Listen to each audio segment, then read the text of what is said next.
पहला प्रश्न, मनोवैज्ञानिक विक्टर ई फ्रैंकल ने आहा अनुभव, आहा एक्सपीरियंस एवं शिखर अनुभव, पीक एक्सपीरियंस की चर्चा करके मनोविज्ञान को नया आयाम दिया है। क्या आप कृपा करके इसे अष्टावक्र एवं जनक के आश्चर्य बोध के संदर्भ में हमें समझाएंगे?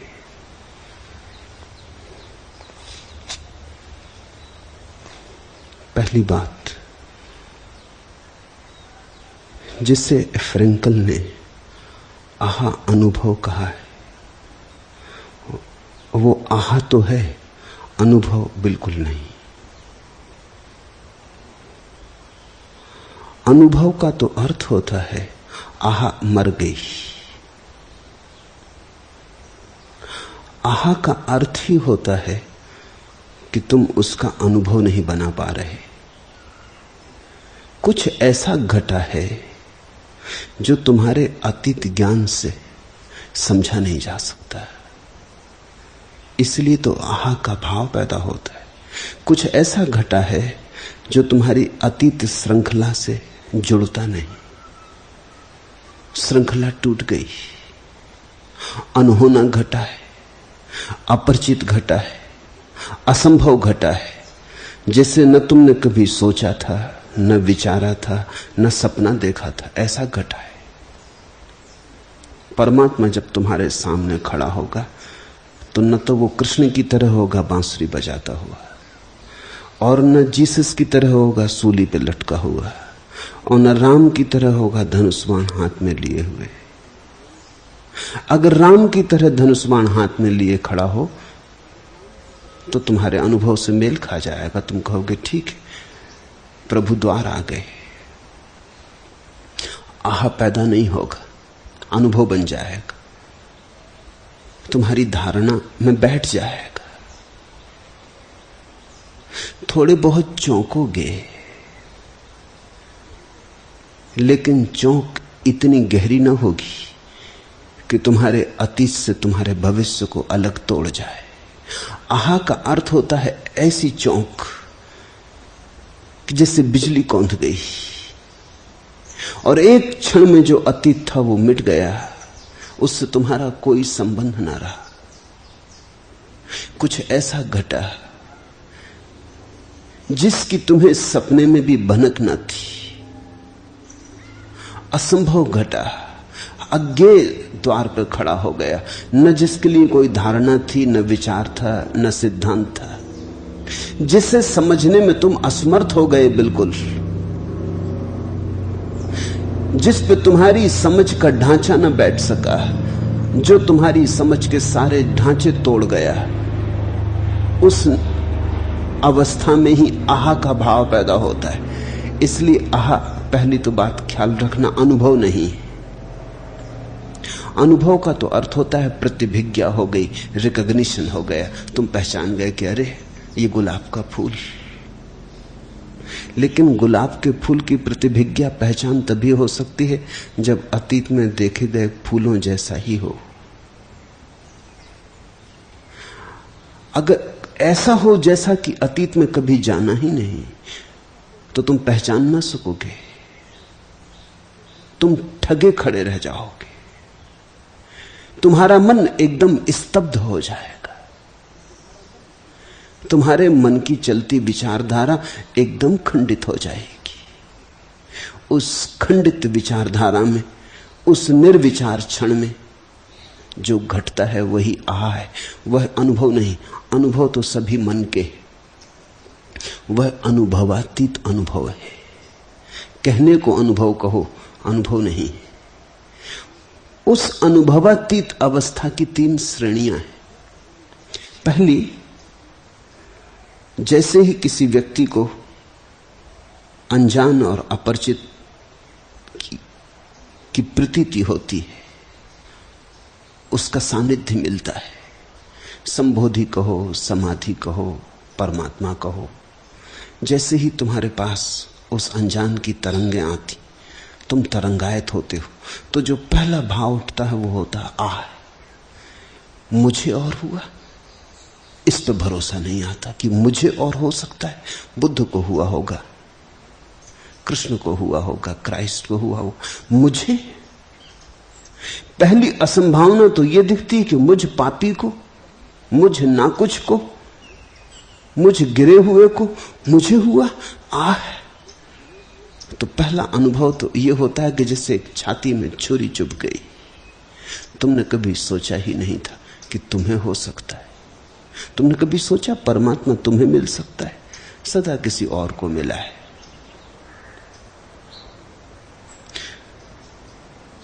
तुमने ना तो इतनी याद की है उसकी कभी कि तुम मान लो कि मुझे मिलेगा, न तुमने ऐसा कोई पुण्य अर्जन किया है कि मान लो कि मुझे मिलेगा। तुम्हारे पास अर्जित क्या है? हजार हजार भूलें की हैं, हजार हजार पाप किए हैं, हजार हजार नासमझियां की हैं, और की हैं ऐसा ही नहीं, अब भी जारी हैं।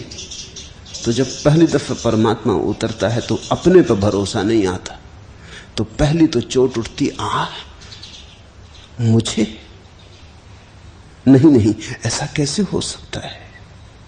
तुम ये मान ही नहीं पाते कि ये प्रसाद तुम पे भी बरस सकता है। लेकिन मैं तुमसे कहता हूं कि ये सभी पे बरस सकता है।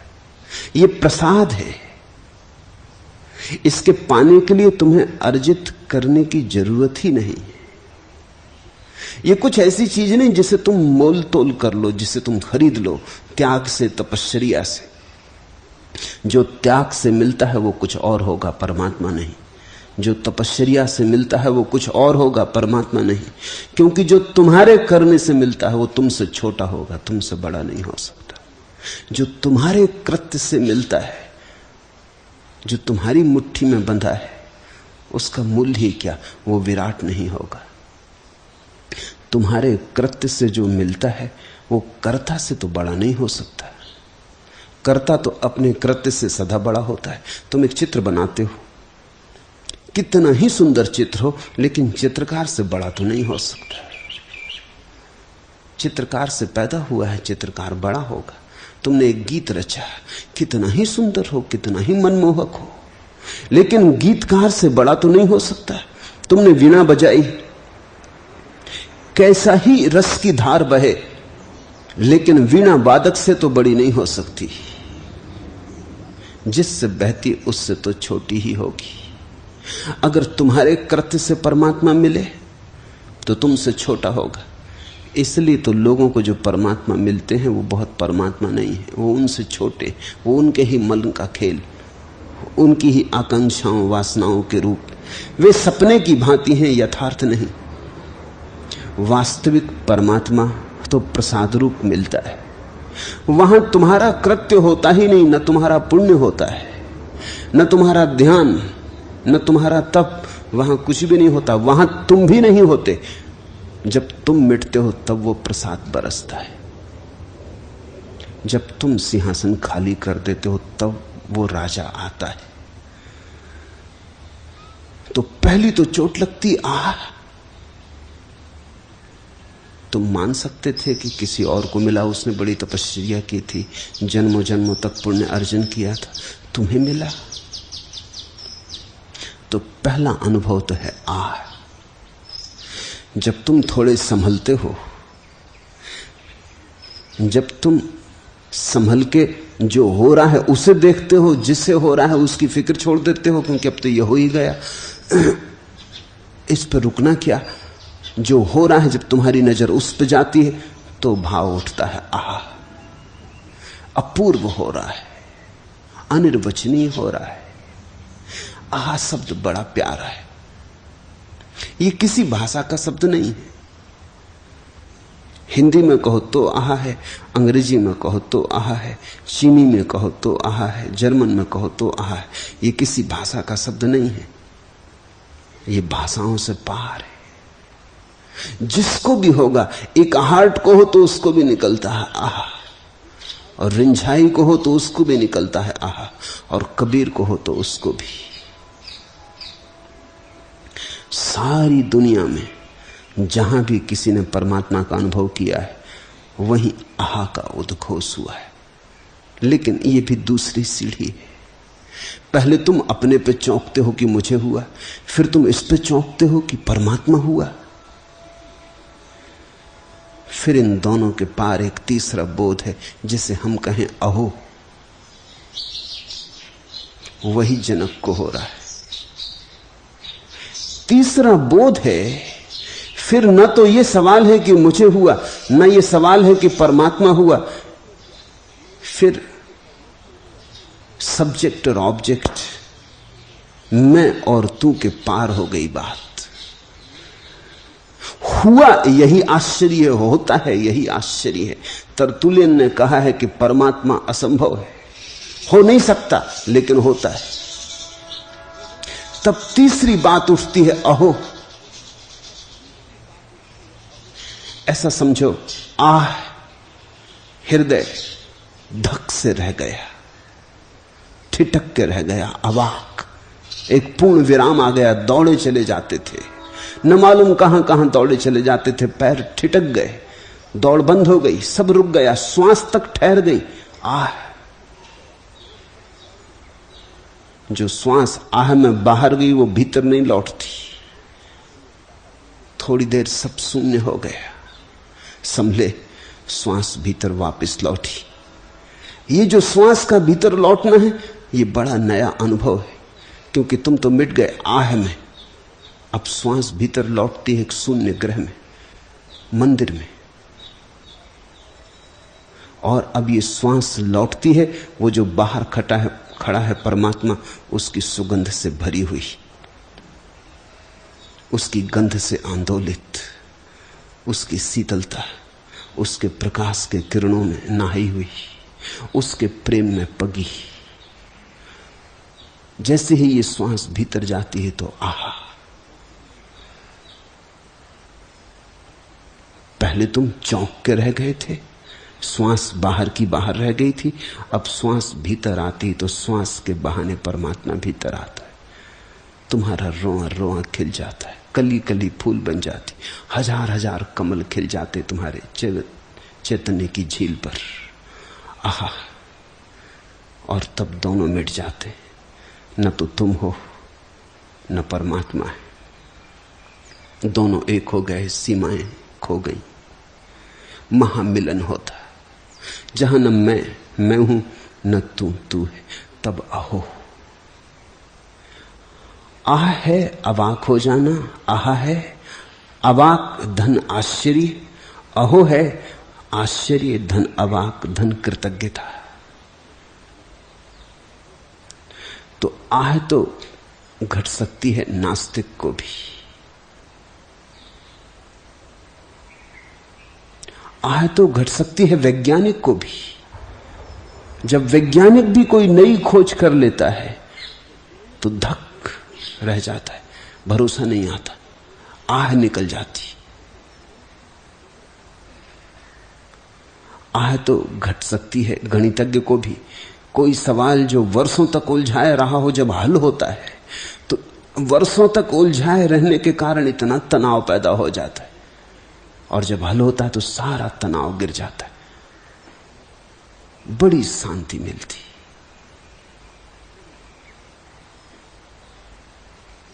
इससे धर्म का अभी कोई संबंध नहीं है। आह तो घट सकती है गैर धार्मिक को भी। जब हिलरी एवरेस्ट पर पहुंचा तो आह निकल गई। इससे कुछ ईश्वर का लेना देना नहीं, कोई कभी नहीं पहुंच पाया था वहां, ऐसी अनहोनी घटना घटी थी। इससे हिलरी का ईश्वरवादी होना जरूरी नहीं है।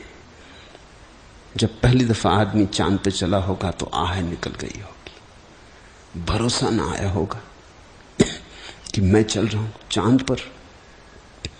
सदियों सदियों से आदमी ने सपना देखा, हर बच्चा चांद को पकड़ने के लिए हाथ उठाए पैदा होता है। पहली दफा मैं पहुंच गया हूं चांद पर। लेकिन इससे भी ईश्वर का कोई लेना देना नहीं। जब आह पैदा होती है तो आह पैदा हो सकती है कवि को, चित्रकार को, मूर्तिकार को। आह तो पैदा हो सकती है वैज्ञानिक को, गणितज्ञ को, तर्कशास्त्री को। आह पैदा होती है एक कदम और, अवाक धन आश्चर्य, कवि को, मनीषी को, संगीतज्ञ को।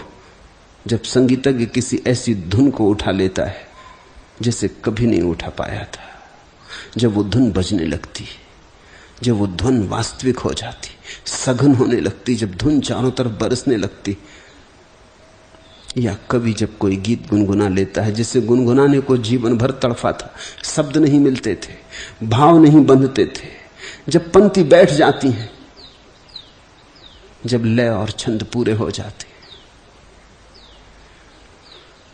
आहा थोड़ी रहस्यमय, आह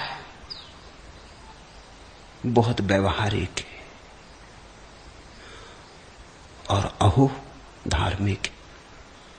वो घटती है केवल रहस्यवादी समाधिस्थ व्यक्ति को, वो संबोधि में घटती है। ये जो जनक के वचन है ये अहो के वचन है।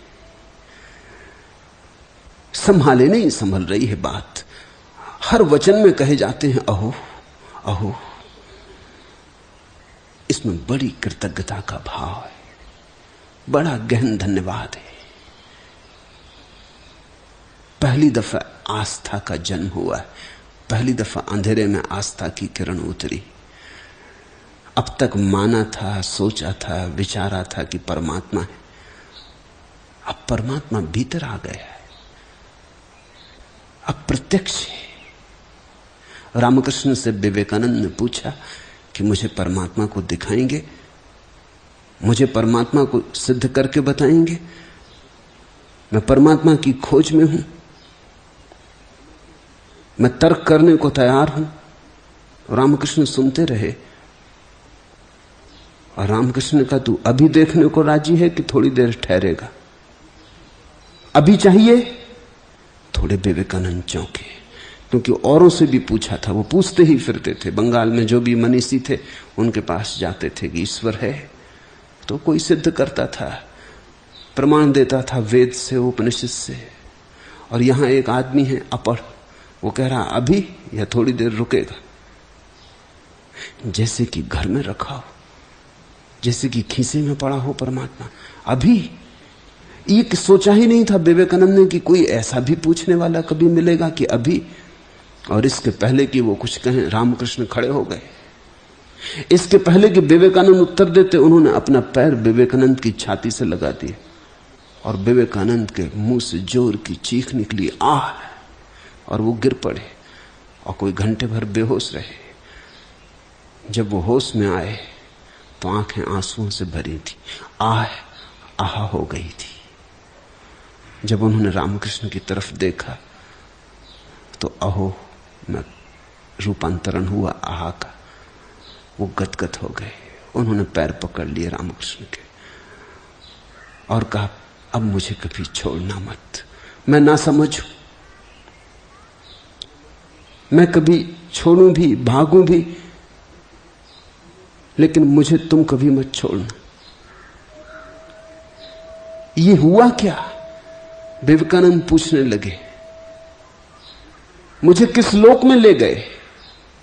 सब सीमाएं खो गई, मैं खो गया, और अपूर्व शांति और आनंद की झलक मिली। तो परमात्मा है।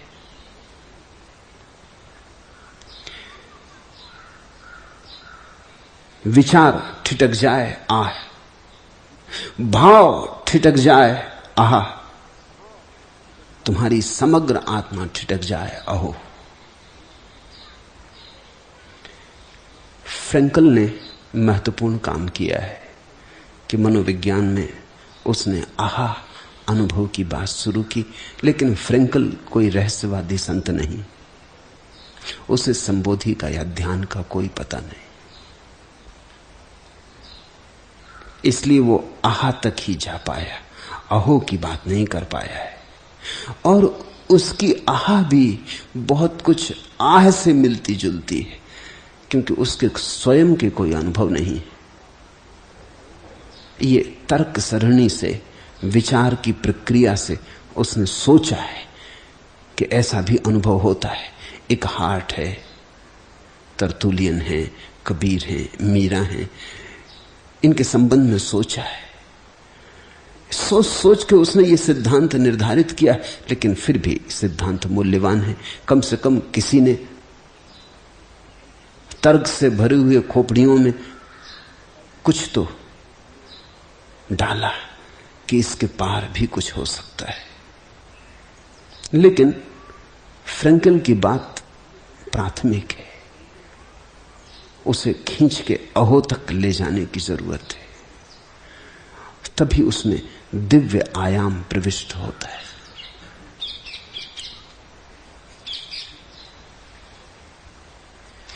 दूसरा प्रश्न, हम मनुष्यों ने किस महत आकांक्षा के बस अपनी अनुपम आश्चर्य बोध क्षमता का त्याग कर दिया है? कृपा करके इसे समझाएं। प्रत्येक बच्चा आश्चर्य की क्षमता से भरा हुआ पैदा होता है। प्रत्येक बच्चा कुतूहल और जिज्ञासा में जीता है, और प्रत्येक बच्चा छोटी छोटी चीजों से ऐसा आह्लादित होता है कि हमें भरोसा नहीं आता है। नदी के किनारे कि सागर के किनारे सीपियां बीन लेता है, शंख बीन लेता है और सोचता है हीरे जवाहरात बीन रहा है। कंकड़ पत्थर लाल पीले हरे इकट्ठे कर लेता है। माँ बाप समझाते हैं कि फेंक कहां, बोझ ले जाएगा। वो छिपा लेता है अपने खीसों में। रात माँ उसके बिस्तर में से पत्थर निकालती, क्योंकि सब खीसे से पत्थर बिखर जाते हैं। वो छिपा छिपा के ले आता है। हमें दिखाई पड़ते हैं पत्थर, उसे दिखाई पड़ते हैं हीरे। अभी उसकी आश्चर्य की क्षमता मरी नहीं, अभी उसके प्राण पुलकित थे। अभी परमात्मा के घर से नया नया ताजा ताजा आया है। अभी आंखें रंगों को देख पाती हैं, अभी आंखें धूमिल नहीं हो गई, धुंधली नहीं हो गई। अभी कान स्वरों को सुन पाते, अभी हाथ स्पर्श करने से मर नहीं गए। अभी जीवंत चेतना है, अभी संवेदनशीलता है। इसलिए बच्चा छोटी छोटी चीजों में किलकारी मारता है। तुमने छोटे बच्चे को देखा, अकारण इतनी छोटी बात में कि तुम्हें ही भरोसा नहीं आता कि कोई इतनी छोटी बात में इतना प्रसन्न कैसे हो सकता है। लेकिन धीरे धीरे वो क्षमता मरने लगती। हम उसे मारते हैं इसलिए मरने लगती। बड़े बूढ़े बच्चे की जिज्ञासा में रस नहीं लेते। बड़े बूढ़ों के लिए अड़चन है। बच्चे की जिज्ञासा उन्हें एक उपद्रव है, एक उत्पात है, पूछे ही चला जाता है। उनके पास उत्तर भी नहीं है, इसलिए बार बार उसका पूछना उन्हें बेचैन भी करता है, क्योंकि उत्तर भी उनके पास नहीं, या जो उत्तर उनके पास है उन्हें खुद भी पता है वो थोथे। और बच्चों को धोखा देना मुश्किल है। बच्चा पूछता है ये पृथ्वी किसने बनाई, और तुम कहो परमात्मा ने, तो पूछता परमात्मा को किसने बनाया। तुम डांटते डपटते हो, डांटने डपटने से तुम सिर्फ इतना कह रहे हो कि तुम्हारा उत्तर थोथा है। बच्चे ने तुम्हारा अज्ञान दिखा दिया। उसने कह दिया पिताजी किसको धोखा दे रहे हो, दुनिया भगवान ने बनाई। वो पूछता भगवान को किसने बनाया। तुम कहते चुप रहे, ना समझ, जब बड़ा होगा तो जान लेगा। तुमने बड़े होके जाना,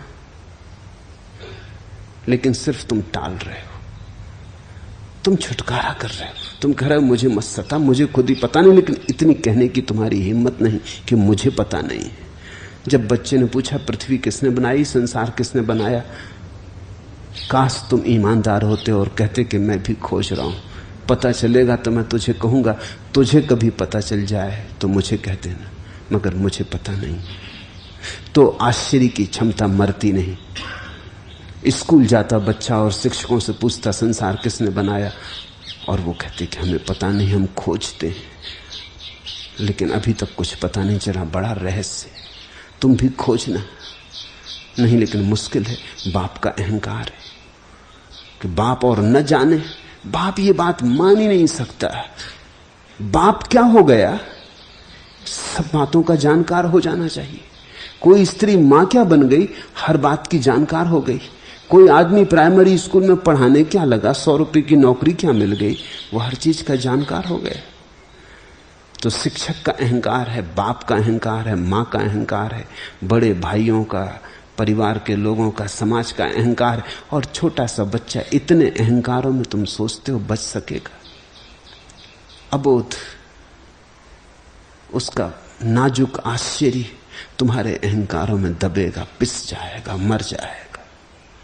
तुम सब उसे पीस डालोगे। जहां जाएगा वहीं डांट डपट खाएगा। जहां जिज्ञासा उठाएगा वहीं उसे ऐसा अनुभव होगा कि कुछ गलती की, क्योंकि जिससे भी जिज्ञासा करो वही कुछ ऐसे भाव से लेता है जैसे कोई भूल हो रही। जिससे प्रश्न पूछो वही नाराज हो जाता है, या ऐसा उत्तर देता है जिसमें कोई उत्तर नहीं। अगर फिर उत्तर पूछो तो कहता नासमझी की बात है। छोटे मोटे लोगों की बात छोड़ दो, जिनको तुम बड़े बड़े ज्ञानी कहते हो, उनकी भी यही हालत है। जनक ने एक दफा बड़ा शास्त्रार्थ का आयोजन करवाया। उस समय के बड़े ज्ञानी याज्ञवल्क्य भी उसमें शास्त्रार्थ में गए। जनक ने 1000 गऊएं खड़ी रखी थी महल के द्वार पर कि जो जीत जाए ले जाए। याज्ञवल्क्य महापंडित थे। उन्होंने अपने शिष्यों को कहा कि गऊएं धूप में खड़ी हैं, तुम इनको ले जाओ, विवाद में पीछे कर लूंगा। इतना भरोसा रहा होगा अपने विवाद की क्षमता पर। बड़ा अहंकारी व्यक्तित्व रहा होगा। और सचमुच वो पंडित थे, उन्होंने विवाद में सभी को हरा दिया। लेकिन वो जमाने भी अद्भुत थे। एक स्त्री खड़ी हो गई विवाद करने को, गार्गी उसका नाम था। उसने याज्ञवल्क्य को प्रश्न पूछे, उसने मुश्किल में डाल दिया। स्त्री पुरुषों से ज्यादा बच्चों के करीब है, इसलिए तो स्त्री उम्र भी पा जाती तो भी उसके चेहरे पे एक भोलापन और बचकानापन होता। वही तो उसका सौंदर्य है। स्त्री बच्चों के करीब है क्योंकि अभी भी रो सकती, अभी भी हंस सकती। पुरुष बिल्कुल सूख गए होते। तो और तो सब पंडित थे, उन सूखे पंडितों को याज्ञवल्क्य ने हरा दिया। एक रस भरी स्त्री खड़ी हो गई और उसने कहा कि सुनो, मुझसे भी विवाद करो। वो दिन अच्छे थे, तब तक स्त्रियां विवाद से वर्जित न की गई थी। याज्ञवल्क्य के बाद ही स्त्रियों को विवाद से वर्जित कर दिया गया और कहा गया कि वो वेद न पढ़ सकेंगी। ये महत अनाचार हुआ।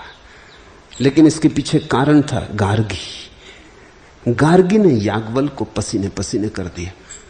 कोई भी बच्चा कर देता, इसमें गार्गी की कोई खूबी न थी। खूबी इतनी ही थी कि अभी वो आश्चर्य भाव से भरी थी।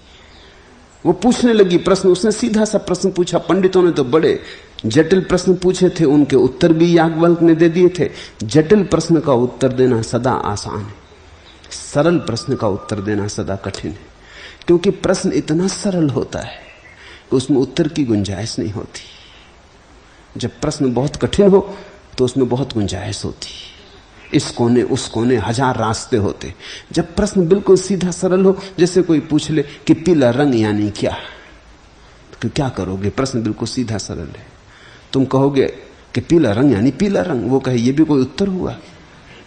पीला रंग यानी क्या, समझाओ। अब पीला रंग इतनी सरल बात है कि इसको समझाने का उपाय नहीं, इसकी परिभाषा भी नहीं बना सकते। परिभाषा भी पुनरुक्ति होगी। अगर तुम कहो पीला रंग, तो ये तो पुनरुक्ति हुई, ये कोई परिभाषा हुई? ये तो तुमने वही बात फिर दोहरा दी। बात तो वहीं की वहीं रही, प्रश्न अटका ही रहा। गार्गी ने कोई बड़े कठिन प्रश्न नहीं पूछे, सीधी सादी स्त्री रही होगी, वही मुश्किल खड़ी हो गई। अगर वो भी उलझी स्त्री होती तो याज्ञवल्क्य ने उसे हरा दिया होता। वो पूछने लगी, मुझे तो छोटे छोटे प्रश्न पूछने, ये पृथ्वी को किसने संभाला हुआ है? याज्ञवल्क्य तभी डरा होगा कि झंझट की बात है, कोई शास्त्रीय प्रश्न नहीं। तो याज्ञवल्क्य ने जो पौराणिक उत्तर था दिया कि कछुए ने संभाला हुआ है, कछुए के ऊपर पृथ्वी टिकी है। ये उत्तर बचकाना है, ये उत्तर बिल्कुल झूठा है। गार्गी पूछने लगी, और कछुआ किस पे टिका है? ये बच्ची का प्रश्न है, इसलिए मैं कहता हूं गार्गी ने उलझन खड़ी कर दी, क्योंकि वो सीधी सादी आश्चर्य से भरी हुई स्त्री रही होगी। कछुआ किस पे खड़ा है? याज्ञवल को घबराहट तो बढ़ने लगी होगी, क्योंकि तो मुश्किल मामला है। ये तो अब पूछती चली जाएगी, तुम बताओ हाथी पे खड़ा है, फिर हाथी किस पे खड़ा, तुम कहां तक जाओगे? आखिर में ये तो हल नहीं होने वाला। तो उसने सोचा कि इसे चुप ही कर देना उचित है, जैसा कि सभी पंडित, सभी शिक्षक, सभी माँ बाप बजाय उत्तर देने के चुप करने में उत्सुक है। किसी तरह मुंह बंद कर दो।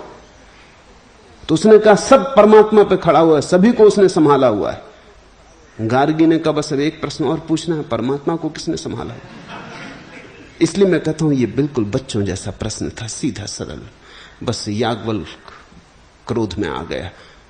उसने कहा ये अति प्रश्न है गार्गी, अगर आगे पूछा तो सिर धड़ से गिरा दिया जाएगा। ये भी कोई उत्तर हुआ? मगर यही उत्तर सब बाप देते रहे, अगर ज्यादा पूछा तो पिटाई हो जाएगी, सिर धड़ से अलग कर दिया जाएगा, सिर गिर जाएगा गार्गी अगर और तूने पूछा आगे। ये अति प्रश्न है। अति प्रश्न का क्या मतलब होता है? कोई प्रश्न अति प्रश्न हो सकता है? या तो सभी प्रश्न अति प्रश्न है, तो पूछो ही मत, फिर उत्तर ही मत दो। या फिर किसी प्रश्न को अति प्रश्न कहने का तो इतना ही अर्थ हुआ कि मुझे इसका उत्तर मालूम नहीं, ये मत पूछो। तुम्हें उत्तर मालूम नहीं है इसलिए प्रश्न अति हो गया, इससे तुम नाराज हो गए। और वो आखिरी दिन था भारत के इतिहास में। उसके बाद फिर स्त्रियों को वेद पढ़ने की मनाही कर दी गई, शास्त्र पढ़ने की मनाही कर दी गई, क्योंकि स्त्रियां खतरनाक थीं। वो छोटे बच्चों की तरह थी। वो झंझटें खड़ी करने लगी पंडितों को। भारत में एक अंधेरी रात शुरू हुई स्त्रियों के लिए। उनसे सारे सोच विचार के उपाय खोज लिए गए, छीन लिए गए। यही हमने बच्चों के साथ किया है। तो बच्चा कब तक अपने आश्चर्य के भाव को बचा के रखे? देर अबेर समझ जाता है कि कोई मेरे प्रश्नों में उत्सुक नहीं है, कोई मेरे आश्चर्य का साथी नहीं है। और जहां जहां मैं आश्चर्य भाव प्रकट करता हूं, जहां जहां मैं उत्सुकता लेता हूं, हर आदमी ऐसा भाव प्रकट करता है कि मैं कोई पाप कर रहा हूं। बच्चा इन इशारों को समझ जाता है। वो अपने आश्चर्य को पीने लगता है, रोकने लगता है, दबाने लगता है। जिस दिन बच्चा अपने आश्चर्य को दबाता है, उसी दिन बचपन की मौत हो जाती। उस दिन के बाद वो बूढ़ा होना शुरू हो जाता है। उस दिन के बाद फिर जीवन में विकास नहीं होता, सिर्फ मृत्यु घटती। पूछा है कि किस महत आकांक्षा के वश हम अपनी अनुपम आश्चर्यबोध क्षमता का त्याग कर देते। महत आकांक्षा है लोग स्वीकार करें। बच्चा चाहता है बाप स्वीकार करे, मां स्वीकार करे, क्योंकि बच्चा उन पर निर्भर है। वो चाहता है कि मां प्रेम करे, बाप प्रेम करे। तो ऐसा कोई काम ना करूं जिससे बाप नाराज हो जाता है या बाप को बेचैनी होती है, अन्यथा प्रेम रुक जाएगा। ऐसी कोई बात ना पूछूं जिससे मां नाराज होती, ऐसी कोई बात ना पूछूं जिससे शिक्षक नाराज होता है। धीरे धीरे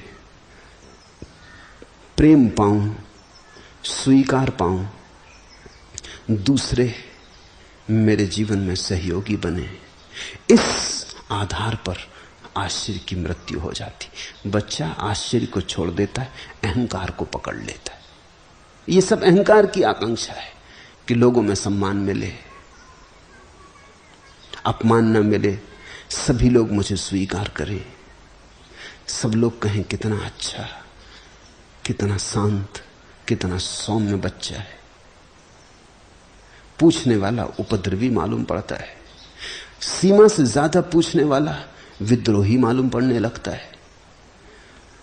अगर हर चीज पे पूछताछ करते चले जाओ तो बड़ी अड़चन हो जाती। मैं छोटा था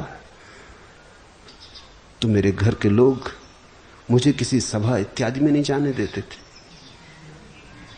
कि तुम्हारे पीछे हमारा तक नाम खराब होता, क्योंकि मैं रुक ही नहीं सकता था। कोई स्वामी जी बोल रहा है, मैं खड़ा हो जाऊंगा बीच में, और सारे लोग नाराजगी से देखेंगे कि ये बच्चा आ गया गड़बड़। मैं बिना पूछे रह ही नहीं सकता था। और ऐसा उत्तर मैंने कभी नहीं पाया जिसके आगे और प्रश्न करने की संभावना ना हो। तो स्वाभाविक था कि स्वामी लोग नाराज हो, कॉलेज से मुझे निकाल दिया गया क्योंकि मेरे शिक्षक ने कहा कि हम नौकरी छोड़ देंगे अगर तुम इस क्लास में, या तो तुम छोड़ दो या हम छोड़ दो। फिलॉसफी पढ़ने कॉलेज गया था और फिलॉसफी पढ़ाने वाला प्रोफेसर कहता है कि तुम अगर प्रश्न पूछोगे तो हम नौकरी छोड़ देंगे। तो हद होगी, क्या खाक फिलॉसफी पढ़ाओगे? दर्शन शास्त्र पढ़ाने बैठे हो, प्रश्न पूछने नहीं देते।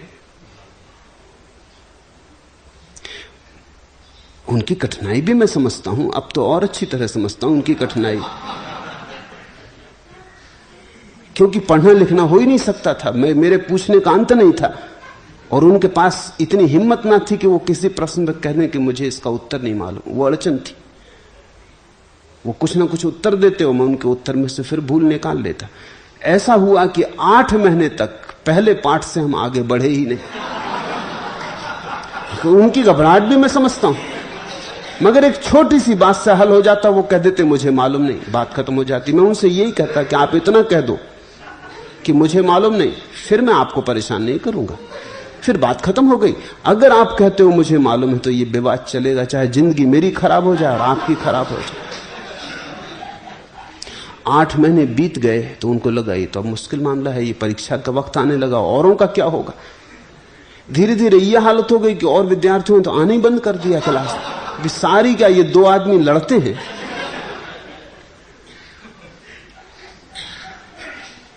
आगे तो बात बढ़ती ही नहीं, बढ़ सकती भी नहीं थी, क्योंकि ऐसा कोई भी उत्तर नहीं है जिसमें प्रश्न न पूछे जा सके।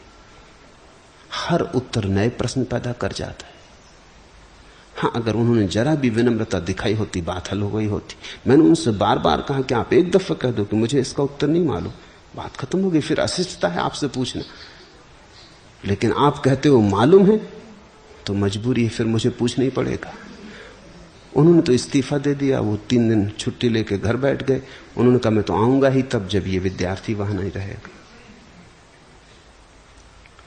आश्चर्य को तुम बचने नहीं देते।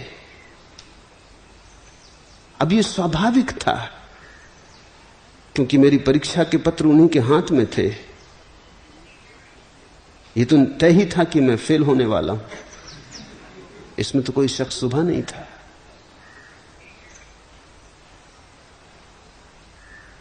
उनको भी लगता था कि धीरे धीरे मुझे समझ आ जाएगी कि परीक्षा करीब आ रही, तो अब मुझे चुप हो जाना चाहिए। मैंने उनको कहा परीक्षा वगैरह की मुझे चिंता नहीं है, ये प्रश्न अगर हल हो गया तो सब हल हो गया।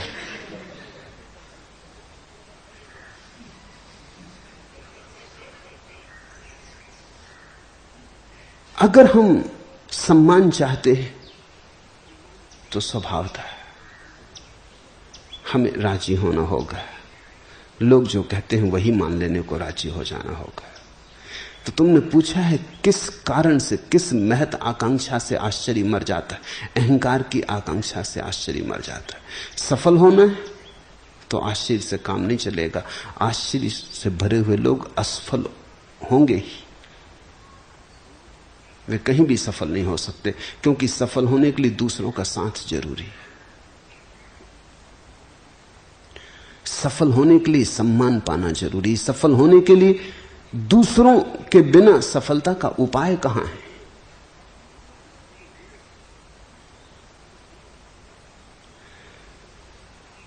अगर तुम असफल होने को राजी हो तो फिर तुम्हारे आश्चर्य को कोई भी मार नहीं सकता। लेकिन ये बड़ा कठिन है, असफल होने को कौन राजी होगा? अगर तुम ना कुछ होने को राजी हो तो तुम्हारा आश्चर्य कोई भी मार नहीं सकता। लेकिन अहंकार की स्वाभाविक आकांक्षा होती, सर्टिफिकेट हो, पुरस्कार मिले, शिक्षक सम्मान करें, माँ बाप सम्मान करें, गांव नगर समाज सम्मान करे, लोग कहें कि देखो कैसा सुपुत्र हुआ। लेकिन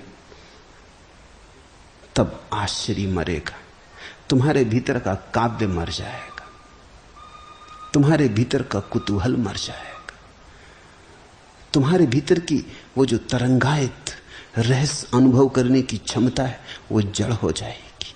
तुम पथरीले हो जाओगे, तुम्हारे जीवन की रसधार सूख जाएगी, तुम एक मरुस्थल हो जाओगे।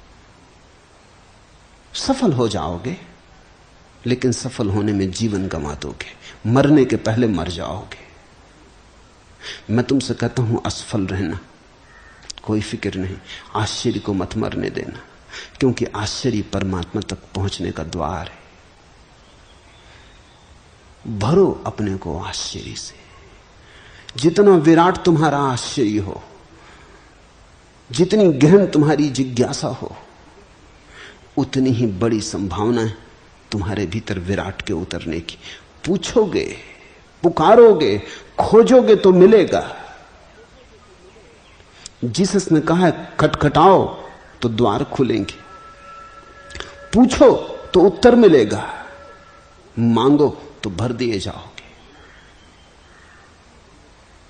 लेकिन अगर तुम्हारे भीतर संवेदनशीलता ही नहीं, तुम पूछते ही नहीं, तुम खोजते ही नहीं, तुम यात्रा पर जाते ही नहीं, तुम बैठे हो गोबर गणेश की तरह। हालांकि सब तुम्हारी बड़ी प्रशंसा करते हैं कि देखो गणेश जी कितने अच्छे मालूम। अक्सर ऐसा होता है कि जितना गोबर गणेश बच्चा हो, मां बाप उसकी उतनी ही प्रशंसा करते हैं। बैठा रहे मिट्टी के लौंदे जैसा, तो कहते हैं देखो गणेश जी कैसे प्यारे। मगर ये तो मर गया बच्चा, पैदा होने के पहले मर गया। अगर बच्चा उपद्रवी है, उपद्रवी का मतलब ही यह होता है कि मां बाप की धारणाओं को तोड़ता है। उपद्रवी का अर्थ ही होता है कि ऐसे प्रश्न उठाता है जिनके उत्तर मां बाप के पास नहीं, ऐसी जीवन शैली सीखता है जिसकी स्वीकार की क्षमता और हिम्मत मां बाप में नहीं। अगर मां बाप आस्तिक हैं तो बच्चा ऐसे प्रश्न उठाता है जिनसे नास्तिकता की गंध आती। अगर मां बाप परंपरावादी हैं तो बच्चा ऐसी बातें उठाता है जिनसे लीक टूटती, परंपरा टूटती। बच्चा लकीर का फकीर नहीं है।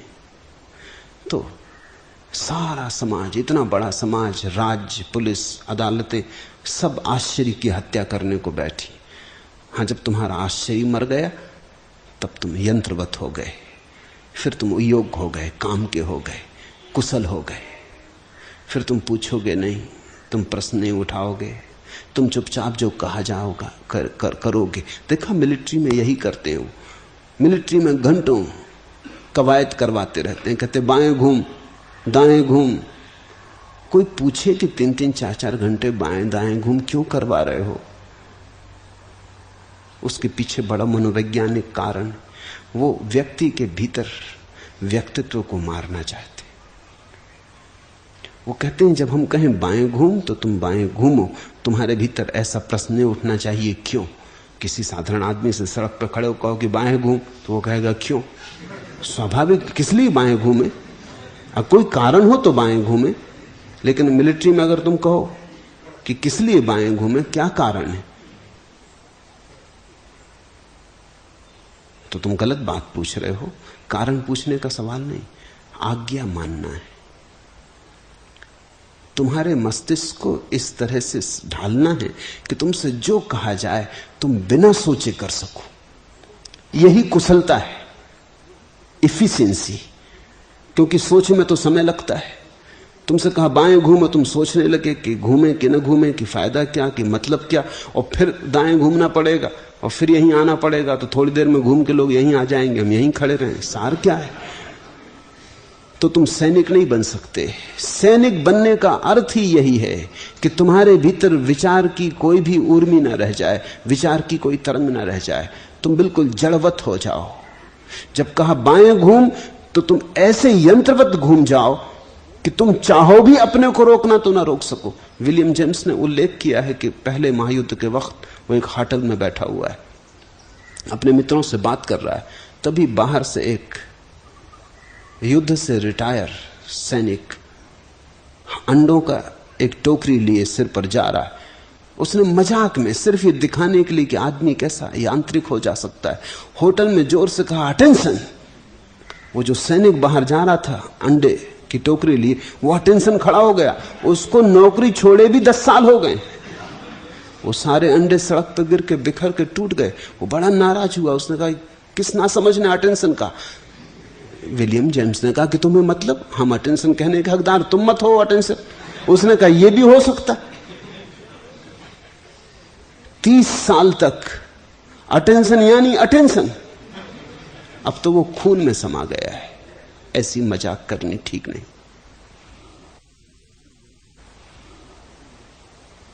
ये यंत्रवत्ता सैनिक में पैदा करनी पड़ती। तभी तो एक सैनिक को कहा मारो, गोली चलाओ, तो ये नहीं पूछता कि इस आदमी ने मेरा बिगाड़ा क्या जिसमें मैं गोली चलाऊं। वो ये नहीं सोचता इसकी पत्नी होगी घर, इसके बच्चे होंगे जैसे मेरी पत्नी और मेरे बच्चे। वो ये नहीं सोचता इसकी बूढ़ी माँ होगी, शायद इसी पर निर्भर होगी। वो ये नहीं सोचती इसका बूढ़ा बाप होगा, शायद आंखें खो गई होंगी, यही उसके जीवन की लकड़ी है, सहारा है। वो कुछ नहीं सोचता, गोली मार, तो वो गोली मारता है क्योंकि वो यंत्रवत है। जिस आदमी ने हिरोशिमा पर एटम बम गिराया और एक एटम बम के द्वारा 1 लाख आदमी 10 मिनट के भीतर राख हो गए, वो वापस लौट के सो गया। जब सुबह उससे पत्रकारों ने पूछा कि तुम रात सो सके, उसने कहा क्यों? खूब गहरी नींद सोया, आज्ञा पूरी कर दी, बात खत्म हो गई। इससे मेरा लेनी देना क्या है कि कितने लोग मरे कि नहीं मरे, ये तो जिन्होंने पॉलिसी बनाई वो जाने, मेरा क्या। मुझे तो कहा गया कि जाओ बम गिरा दो फलां जगह, मैंने गिरा दिया, काम पूरा हो गया, मैं निश्चिंत भाव से आके सो गया। 1 लाख आदमी मर जाएं तुम्हारे हाथ से गिराए बम से और तुम्हें रात नींद आ जाए, थोड़ा सोचो मतलब क्या हुआ। 1 लाख आदमी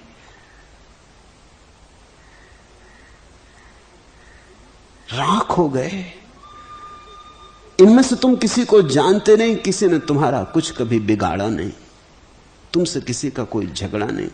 इनमें छोटे बच्चे थे जो अभी दूध पीते थे, जिन्होंने किसी का कुछ बिगाड़ना भी चाहा हो तो बिगाड़ नहीं सकते थे। इनमें गर्भ में पड़े हुए बच्चे थे, मां के गर्भ में थे, अभी पैदा भी न हुए थे, उन्होंने तो कैसे किसी का क्या बिगाड़ा होगा। एक छोटी बच्ची अपना होमवर्क करने सीढ़ियां चढ़ के ऊपर जा रही थी, वो वहीं के वहीं राख होकर चिपट गई दीवार से।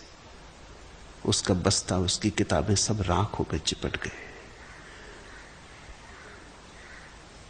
लाख आदमी राख हो गए और ये आदमी कहता है मैं रात सो सका मजे से। ये सैनिक है। सैनिक का मतलब इतना है कि वो आज्ञा का पालन करे। दुनिया में आज्ञा पालन करने वालों के कारण जितना नुकसान हुआ है, आज्ञा न पालन करने वालों के कारण नहीं हुआ।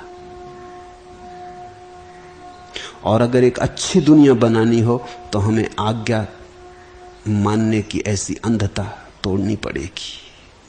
हमें व्यक्ति को इतना विवेक देना चाहिए कि वो सोचे कि कब आज्ञा माननी कब नहीं माननी। थोड़ा सोचो, ये आदमी ये कह सकता था कि ठीक है आप मुझे गोली मार दें, लेकिन लाख आदमियों को मैं मारने नहीं जाऊंगा। अगर मेरे मरने से लाख आदमी बचते तो आप मुझे गोली मार दें।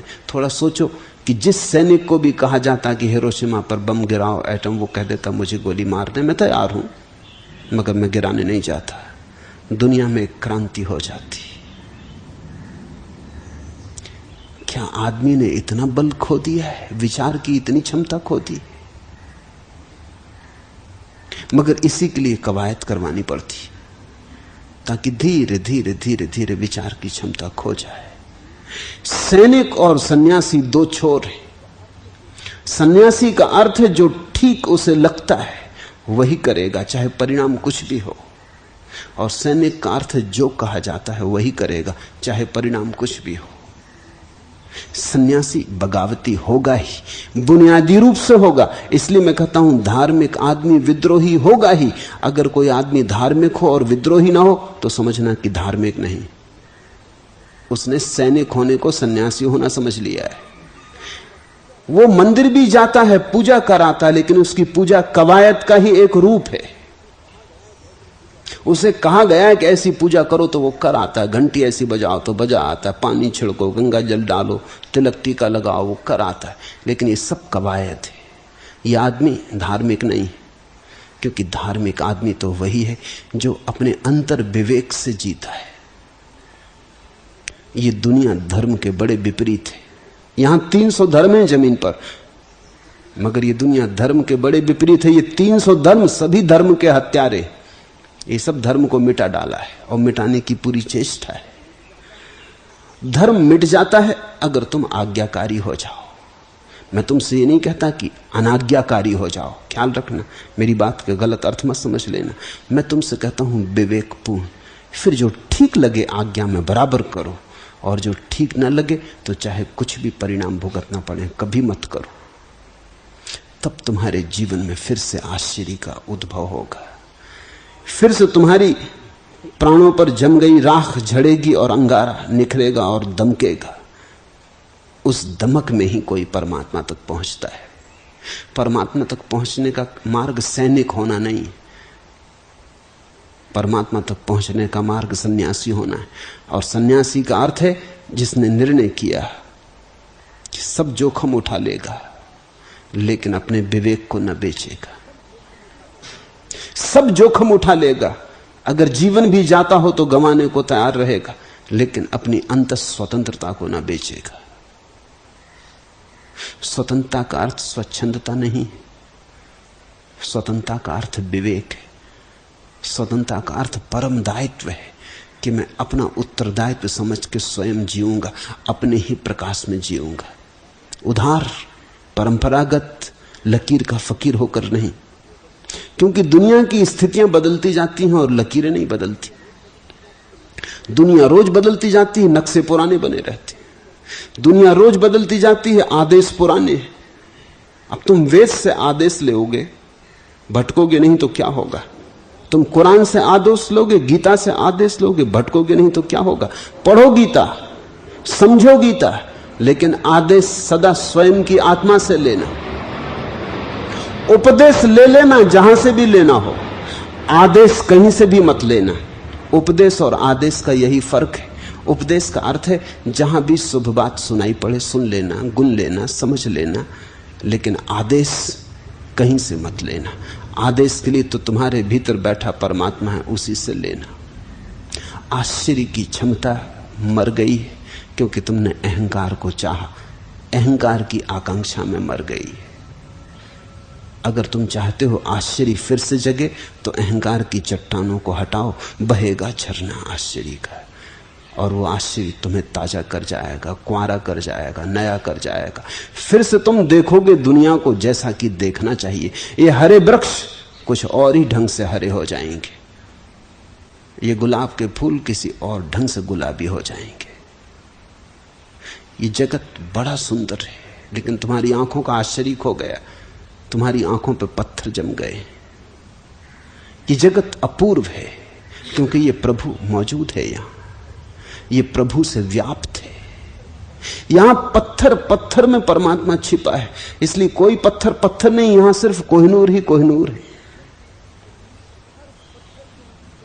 हर पत्थर से उसी का नूर प्रकट हो रहा है, उसी की रोशनी है। मगर तुम्हारे पास आश्चर्य की आंख चाहिए। इसलिए तो जीसस ने कहा है, धन है वे जो छोटे बच्चों की भांति हैं, क्योंकि वे ही मेरे प्रभु के राज्य में प्रवेश पा सकेंगे। यहां वे आश्चर्य के संबंध में ही इंगित कर रहे हैं।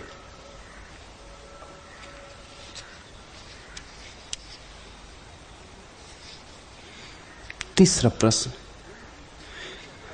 गुरु शिष्यों के साथ क्या कभी छियाछी का खेल भी खेलता है? कृपा करके कहें। छियाछी ही तो पूरा का पूरा संबंध है गुरु और शिष्य का। कभी कभी खेलता है ऐसा नहीं, बस वही तो संबंध है।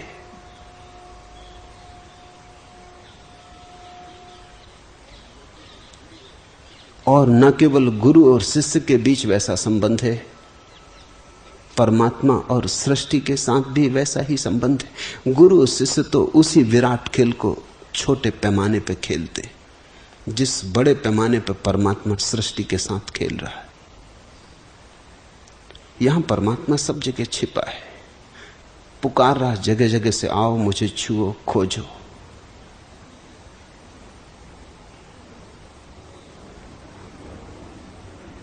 जिस दिन तुम उसकी पुकार सुन लोगे और तुम उसे खोजने लगोगे, उस दिन तुम पाओगे कि खोजने में इतना आनंद है कि तुम शायद कहने लगो कि जल्दी मत करना प्रकट हो जाने की। तुम कभी छोटे थे जब तुमने खेला बच्चों का खेल छिया छीका, एक ही कमरे में बच्चे खड़े हो जाते हैं छिपके, कोई बिस्तर के नीचे दब गया है, कोई कुर्सी के पीछे छिप गया, और सबको पता है कि कौन कहां, क्योंकि सभी धीरे धीरे आंख खोल के देख रहे हैं कि कौन कहां। फिर भी खेल चलता है। जिसने देख लिया वो भी इधर उधर दौड़ता, वहां नहीं आता जहां कि तुम छिपे हो, क्योंकि खेल तो खेलना नहीं। अगर सीधे चले आए जहां तुम छुपे हो तो खेल खत्म हो गया। तुम्हें भी पता है कि वो कहां से आ रहा है, तुम भी देख रहे हो, वो भी देख रहा है, फिर भी खेल चल रहा है। आत्यंतिक अर्थों में यही अर्थ है लीला का। परमात्मा ऐसा नहीं छिपा है कि मिले नहीं, ऐसा छिपा है कि तुम हाथ बढ़ाओ और मिल जाए। लेकिन जिस दिन तुम समझोगे कि इतने पास छिपा है, तुम कहोगे जरा खेल चलने दो।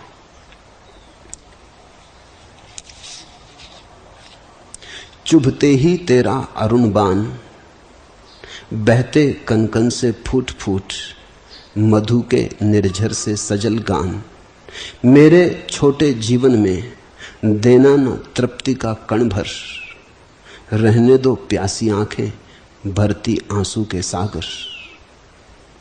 तुम मानस में बस जाओ छिप दुख की अवगुंठन से, मैं तुम्हें ढूंढने के मिस परिचित हो लूं कण कण से। तुम रहो सजल आंखों की सित असित मुकुरता बनकर, मैं सब कुछ तुमसे देखूं तुमको न देख पाऊं पर। भक्त कहता है सब तुमसे देखूं, तुम मेरी आंखों में छिप जाओ, मैं तुम्हारे द्वारा ही सब देखूं, फिर भी तुम्हें न देख पाऊं। और ये खेल चलता रहे। तुम मानस में बस जाओ छिप दुख की अवगुंठन से, मैं तुम्हें ढूंढने के मिस परिचित हो लूं कण कण से। ढूंढता फिरूं तुम्हें, और तुम्हें ढूंढने के बहाने मैं तुम्हें ढूंढने के मिस, तुम्हें ढूंढने के बहाने परिचित हो लूं कण कण से। खोजता फिरूं, एक एक कण में तुम्हें पुकारता फिरूं, लहर लहर में तुम्हें झांकता फिरूं, और इस बहाने सारे अस्तित्व से परिचित हो लूं। शायद परमात्मा के छिपने का राज और रहस्य भी वही है कि तुम उसे खोजने के बहाने इस अस्तित्व के महारहस्य से परिचित हो जाओ। वो तब तक छिपा ही रहेगा जब तक कि इस जगत के समग्र रहस्य से तुम परिचित नहीं हो जाते। तुम एक जगह उसे खोज लोगे, वो दूसरी जगह छिप जाएगा कि चलो अब दूसरी जगह से भी परिचित हो लो। तुम यहां उसे खोज लोगे, वो वहां छिप जाएगा ताकि तुम वहां से भी परिचित हो लो। ऐसे वो तुम्हें लिए चलता, तुम्हें अपने पीछे दौड़ाए चलता। जब भक्त समझ पाता है ठीक से कि ये खेल है, चिंता मिट जाती है उसी क्षण। फिर खोजना एक तनाव नहीं रह जाता, एक आनंद हो जाता है। फिर खोजने में कोई अधैर्य भी नहीं होता। मेरे छोटे जीवन में देना न तृप्ति का कण भर। फिर तो भक्त कहता मुझे तृप्त मत कर देना, क्योंकि मैं तृप्त हो गया तो फिर तुम्हें न खोजूंगा। तुम्हें खोजना, इसके मुकाबले क्या तृप्ति में रस हो सकता है। तुम्हारी प्रतीक्षा, तुम्हारा इंतजार, इससे ज्यादा और रस कहां हो सकता है। मेरे छोटे जीवन में देना न तृप्ति का कण भर, रहने दो प्यासी आंखें भरती आंसू के सागर। तुम फिक्र मत करना, तुम ज्यादा परेशान मत हो जाना कि मेरी आंख के आंसू सागर बनाए दे रहे हैं। तुम फिक्र मत करना, इसमें मुझे आनंद आ रहा है, मैं रसमग्न हूं। ये मैं दुख से नहीं रो रहा हूं। भक्त आनंद से रोने लगता है, अहोभाव से रोने लगता है। उसके आंसुओं में फूल हैं, कांटे नहीं, शिकायत नहीं, सिकवा नहीं, प्रार्थना है, कृतज्ञता ज्ञापन है, आभार है, शुक्रिया है। जो बड़े पैमाने पर परमात्मा और सृष्टि के बीच हो रहा है, एक छोटे पैमाने पर वही खेल गुरु और शिष्य के बीच है। और छोटे पैमाने पर तुम खेलना सीख जाओ तो फिर बड़े पैमाने पर खेल सकोगे। इतना ही उपयोग है। जैसे एक आदमी तैरना सीखने जाता तो नदी के किनारे तैरना सीखता है, एकदम से नदी की गहराइयों में नहीं चला जाता, डूबेगा नहीं तो किनारे पर जहां उथला उथला जल है, जहां गले गले जल है, वहां तैरना सीखता है। फिर धीरे धीरे गहराई में जाना शुरू होता है। गुरु जैसे किनारा है परमात्मा का, वहां तुम थोड़ा खेल सीख लो, वहां तुम थोड़ी क्रीड़ा कर लो। फिर जब तुम कुशल हो जाओ तैरने में, और तुम जब खेल के नियम सीख जाओ और लीला का अर्थ समझ जाओ, तो फिर जाना गहन में, गहरे में, फिर उतरना सागरों में। तो गुरु तो केवल पाठ है परमात्मा में उतरने का।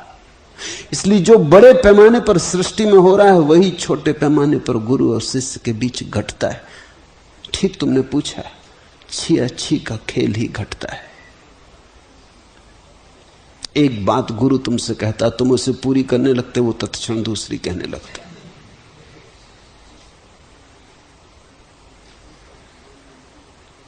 तुम एक बात मानने के करीब आते कि वो सब उखाड़ डालता।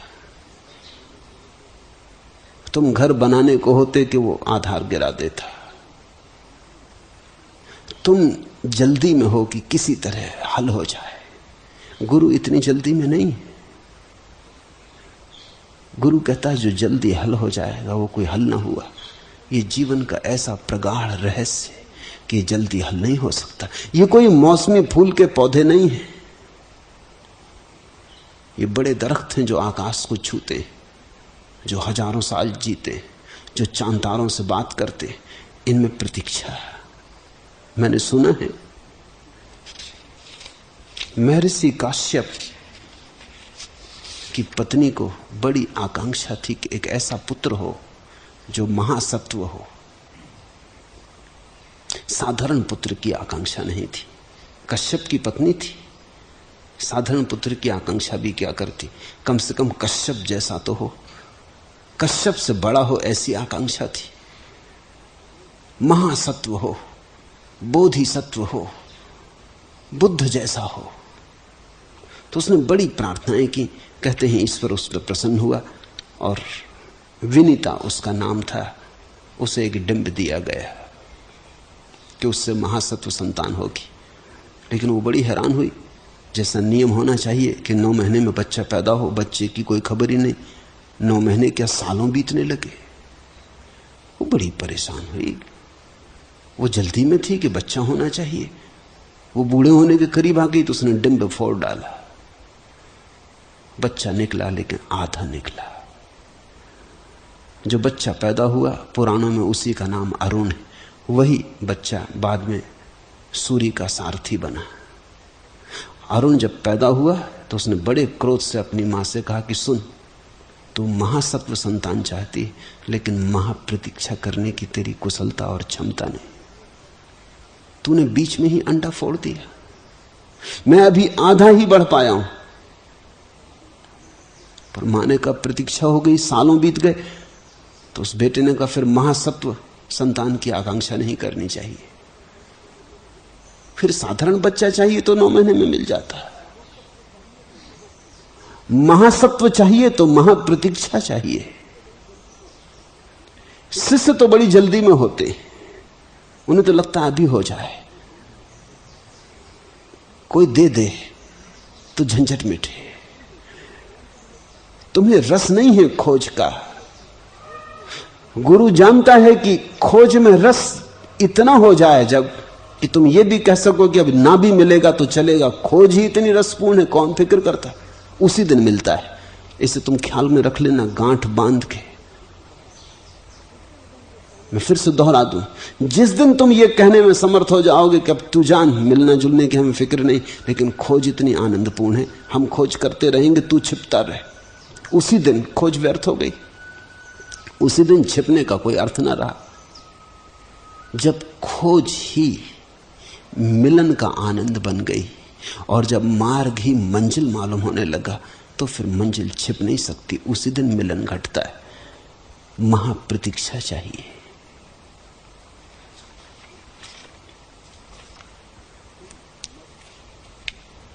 तुम अमर प्रतिज्ञा हो में पग विरह पथिक का धीमा, आते जाते मिट जाऊं पाऊं न पंथ की सीमा। पाने में तुमको खोऊं, खोने में समझूं पाना, यह चिर अतृप्ति हो जीवन, चिर तृष्णा हो मिट जाना। मेघों में विद्युत सी छवि उनकी बनकर मिट जाती, आंखों की चित्रपटी में जिसमें मैं आंख न पाऊं। वह आभा बन खो जाते शशि किरणों की उलझन में, जिसमें उनको कण कण में ढूंढूं पहचान न पाऊं। एक अनंत प्रतीक्षा चाहिए, महत प्रतीक्षा चाहिए। तो गुरु कई बार तुमसे कहता है अभी हुआ जाता, अभी हुआ जाता, बस होने को ही है। वो सिर्फ इसलिए ताकि तुम खोज में लगे रहो, ताकि तुम्हारा धैर्य बंधा रहे। पहुंचे पहुंचे गुरु कहता जाता है। ये देखो किनारा करीब आ रहा, पक्षी उड़ते दिखाई पड़ने लगे, देखो दूर किनारे वृक्ष दिखाई पड़ने लगे, अब हम पहुंचते। ताकि तुम्हारी हिम्मत बंधी रहे। तुम्हारी हिम्मत बड़ी कमजोर है, और जैसे ही तुम किसी स्थिति में स्थिर होने लगते हो, किसी मकान के नीचे घर बनाने लगते हो और किसी पड़ाव को मंजिल समझने लगते हो, तत्क्षण गुरु डेरा उखाड़ देता। वो कहता चलो बस हो गया, अभी मंजिल बहुत है, अभी बहुत दूर जाना है, अभी यहां घर नहीं बना लेना है। ऐसी छिया छी चलती। धीरे धीरे तुम इस राज्य को समझने लगते, अनुभव से ही समझ में आता। धीरे धीरे तुम समझने लगते कि वास्तविक बात पाना नहीं है, खोजना है। वास्तविक बात पहुंच जाना नहीं है, पहुंचने की चेष्टा करते रहना। वास्तविक बात यात्रा है, मंजिल नहीं। हालांकि मैं समझता हूं तुम्हारी बड़ी जल्दी है किसी तरह मंजिल मिल जाए, कोई चोर दरवाजा हो वहां से पहुंच जाएं, या कोई रुस्वत चलती हो तो किसी द्वारपाल को रुस्वत दे दें और अंदर हो जाएं, या कोई शॉर्टकट। मगर न कोई शॉर्टकट है, न कोई चोर दरवाजा है, न रुस्वत चलती, न तुम्हारे पुण्य से कुछ होगा, न तुम्हारी तपश्चर्या से कुछ होगा। अनंत यात्रा है परमात्मा। परमात्मा मंजिल है इस भाषा में सोचा कि तुम भूल में पड़ोगे, क्योंकि मंजिल का मतलब है फिर उसके बाद बैठ गए फिर कुछ भी नहीं। परमात्मा सतत जीवन है, इसलिए बैठना तो घट ही नहीं सकता, यात्रा होती रहेगी। परमात्मा प्रक्रिया है, वस्तु नहीं। वस्तु की तरह सोचोगे तो भ्रांति होगी, भूल होगी। परमात्मा प्रक्रिया है, चलते रहने में, जीते रहने में, बहते रहने में। जैसे नदी बही जाती सागर की तरफ, और सागर उड़ उड़ के नदी की तरफ बहता रहता है, ऐसे ही साधक खोजते रहते परमात्मा को, परमात्मा साधकों को खोजता रहता। ये खेल छिया छी का है। जिस दिन समझ में आ जाएगा कि खेल है, तनाव समाप्त हो जाएगा, फिर खेल में पूरा मजा आएगा। हम तो ऐसे पागल हैं कि खेल में भी तनाव बना लेते हैं। तुमने देखा दो आदमी ताश खेल रहे हो, कैसा सिर भारी कर लेते, लड़ने मारने को उतारू हो जाते, तलवारें खिंच जाती हैं शतरंज के खेलों में। लोगों ने एक दूसरे की हत्या कर दी शतरंज खेलते हुए, ऐसे पगला जाते, और कुछ भी नहीं है वहां, न हाथी है, न घोड़े हैं, न राजा है, न कुछ, लकड़ी के या बहुत हुए हाथी दांत के, सब नकली हैं। मगर ऐसा रस पैदा हो जाता है कि जी जान की बाजी लग जाती है। लोग खेल में इतनी गंभीरता ले लेते हैं, और साधक वही है जो गंभीरता में भी खेल ले ले। सांसारी वही है जो खेल को भी गंभीर बना लेता है, और सन्यासी वही है जो गंभीरता को भी खेल बना लेता है। तुम अमर प्रतिज्ञा हो में पग विरह पथिक का धीमा। सुनो, तुम अमर प्रतिज्ञा हो में पग विरह पथिक का धीमा। आते जाते मिट जाऊं पाऊं न पंथ की सीमा। भक्त कहता है पंथ की सीमा कहां पानी, किसको पानी, पाके करना क्या, आते जाते मिट जाऊं, पाऊं न पंथ की सीमा, पाने में तुमको खोऊं, खोने में समझूं पाना। यही छी का अर्थ है। यह चिर अतृप्ति हो जीवन, चिर तृष्णा हो मिट जाना। तुम्हें खोजते खोजते मिट जाऊं, तुम्हारी तृष्णा बनी ही रहे, तुम्हारी प्यास जलती ही रहे। मैं तुम्हें पाके तृप्त नहीं हो जाना चाहता, भक्त कहता तुम्हारी अतृप्ति इतनी प्यारी। मेघों में विद्युत सी छवि उनकी बनकर मिट जाती। कभी कभी बनेगी परमात्मा की छवि, मिटेगी परमात्मा की छवि। आंखों की चित्रपटी में जिससे मैं आंख न पाऊं, वो बनेगी और मिटेगी इतनी शीघ्रता से कि तुम्हारे मन में तुम उसको संजो ना पाओगे, तुम मन में प्रतिमा न बना पाओगे। तुम्हारा अहोभाव ही रहेगा। तुम ये ना कह पाओगे मैंने जान लिया। इसलिए उपनिषद कहते हैं जो कहता है मैंने जान लिया उसने नहीं जाना, और जो कहता है मुझे कुछ भी पता नहीं शायद उसे पता हो। मेघों में विद्युत सी छवि उनकी बनकर मिट जाती, आंखों की चित्रपटी में जिससे मैं आंख न पाऊं। कोई प्रतिमा नहीं बन पाती, झलक आती और जाती, और इतनी त्वरा से, इतनी तीव्रता से कि तुम मुट्ठी नहीं बांध पाते। बांधोगे भी तो मुट्ठी खाली रह जाएगी। परमात्मा मुट्ठी में बांधा नहीं जा सकता, न शब्दों में, न सिद्धांतों में, न शास्त्रों में। कहीं भी उसकी छवि तुम बांध ना पाओगे। वो अरूप ही रहता, दर्शन भी हो जाते फिर भी अरूप रहता, मिल भी जाता फिर भी पाने को सदा शेष रहता। वह आभा बन खो जाते शशि किरणों की उलझन में, जिसमें उनको कण कण में ढूंढूं पहचान न पाऊं। भक्त को जल्दी नहीं, और जिसे जल्दी नहीं जल्दी ही घटना घट जाती, और जिसे बहुत जल्दी है उसे अनंत अनंत काल तक भटकना पड़ता और घटना नहीं घटती। अगर तुम चाहते हो अभी मिल जाए परमात्मा, तो तुम अनंत प्रतीक्षा के लिए राजी हो जाओ। कह दो जब मिलना हो मिल जाना, कुछ जल्दी नहीं। हम खोजते रहेंगे, हम खोज में बहुत तृप्त हैं, हम अतृप्ति में भी बहुत तृप्त हैं।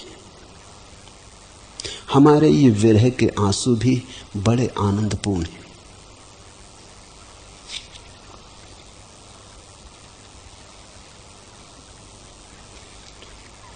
आखिरी प्रश्न,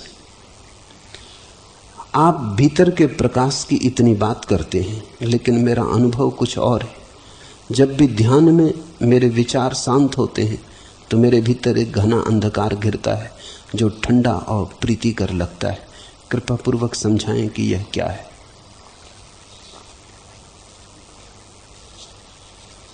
सुबह होने के पूर्व रात गहन रूप से अंधेरी हो जाती, और अंधेरे के गर्भ से ही सुबह का जन्म होता है। तो जब मैं तुमसे निरंतर बात करता हूं प्रकाश की, तुम ये मत समझ लेना कि तुम भीतर जाओगे तो तत्क्षण प्रकाश मिल जाएगा। पहले तो गुजरना पड़ेगा गहन रात्रि से। उसी रात्रि के अंत पर सुबह प्रकाश है। ईसाई फकीरों ने इस अवस्था को dark night of the soul कहा है, आत्मा की अंधेरी रात।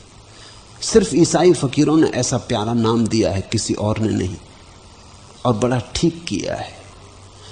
क्योंकि सभी शास्त्र, कुरान, वेद, उपनिषद परमात्मा के प्रकाश रूप की बात करते हैं। वो आत्यंतिक बात है। लेकिन जब साधक भीतर उतरेगा तो प्रकाश एकदम से नहीं मिलता, और अगर एकदम से मिलता हो तो जरा संदेह करना, क्योंकि वो प्रकाश कल्पना का होगा, वास्तविक नहीं हो सकता। वो तुमने सुन सुन के शास्त्रों में पढ़ पढ़ के कि परमात्मा प्रकाश रूप है, प्रकाश रूप। और कई तो ऐसे पागल हैं जिनका हिसाब नहीं। 4-6 दिन पहले एक व्यक्ति ने संन्यास लिया। उन्होंने कहा कि मैंने बाल योगेश्वर से दीक्षा ली है। तो वो उन्होंने मुझे समझाया था कि अंगूठों से दबाने से प्रकाश का अनुभव होता है, बड़ा अनुभव होता है। मैं दबाता हूं आंख, बड़ा अनुभव होता है। तो वो जारी रखूं कि बंद करूं? अब क्या पागल हो, आंख को दबाओगे अंगूठे से तो तिलमिलाहट पैदा होने से रोशनी मालूम होती हो, तो किसी को भी मालूम होती है, उससे अध्यात्म का कोई संबंध है। कोई भी आंख को जोर से दबाएगा तो तिलमिलाहट पैदा होती, तिलमिलाहट से रोशनी मालूम होती। वो रोशनी तो सिर्फ आंख के दबाने के कारण मालूम हो रही। इसको तुम आध्यात्मिक प्रकाश समझ रहे हो। और वो 2 साल से यही काम कर रहे हैं। उसमें उनकी आंखें भी खराब हो गई, क्योंकि जब बहुत आंखों को दबाओगे और फिर धीरे धीरे रस आने लगा तो फिर और ज्यादा दबाने लगे, क्योंकि जितना दबाओ उतनी प्रकाश दिखाई पड़ता है। गजब हो रहा है।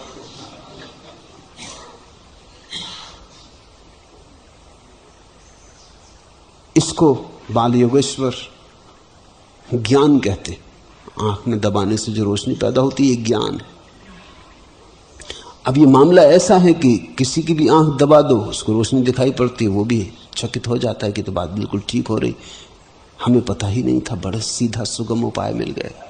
या फिर ऐसे लोग हैं जो कहते हैं रोशनी की भीतर धारणा करो, आंख बंद कर लो, दोनों आंखों के मध्य में देखो कि एक दिए की ज्योति जल रही या एक प्रकाश का बिंदु, उस पर ध्यान रखो। अगर तुम ऐसी कल्पना करोगे तो धीरे धीरे कल्पना प्रगाढ़ हो जाएगी, तुम्हें रोशनी दिखाई पड़ने लगेगी, मगर ये झूठी रोशनी। धर्म ज्योति ने पूछा है ये प्रश्न, ठीक हो रहा है। अंधेरी रात से गुजर के ही जो सुबह होगा, जिस सुबह को तुम नहीं ला सकते, जो अपने आप आती है सुबह, वो अंधेरी रात से गुजर के आती। तुम अंधेरी रात में शांति से गुजरो, जाओ। प्रकाश करीब आने के पहले रात बहुत अंधेरी हो जाएगी, मगर शुभ हो रहा है, क्योंकि अंधेरे के साथ एक ठंडा और प्रीतिकर भाव है, तो बिल्कुल शुभ हो रहा है। भय ना हो अंधेरे से, प्रेम हो अंधेरे से, तो सुबह ज्यादा दूर नहीं। अगर भय हो तो तुम भागने लगोगे, भागने लगे तो सुबह से दूर हो जाओगे, भागोगे तो अंधेरे से दूर हो जाओगे सुबह से। और ठंडा शीतल बिल्कुल शुभ हो रहा है। ठंडा और शीतल ही है अंधेरे का अनुभव। वो तो भय के कारण हम अनुभव नहीं कर पाते। बचपन से ही अंधेरे के संबंध में हमारी गलत धारणा हो जाती। बच्चा डरता अंधेरे से क्योंकि अकेला रह जाता है, अंधेरे में घबराता है कि पता नहीं कुछ कोई आ ना जाए, कुछ मार ना दे, कोई चोट ना कर दे, कुछ गिर ना पड़े। छोटा बच्चा, वो भय बैठ जाता है। और फिर मनुष्य जाति के इतिहास में भी आज से कोई 10,000 20,000 साल पहले जब आदमी जंगलों में था, गुफाओं में था, आग का आविष्कार न हुआ था, तो रात बड़ी घबराने वाली थी, क्योंकि रात को ही जंगली जानवर हमला करते थे। दिन तो किसी तरह गुजर जाता था, रात में हमला होता था। दिन में तो सूरज की रोशनी होती, आदमी अपने को बचा लेता, भाग जाता। रात को सिंह गरजते और शिकार करते और 1000 तरह के जंगली जानवर थे, उन सब के बीच बचना बड़ा कठिन था। तो रात के साथ उन सब का जोड़ हो गया।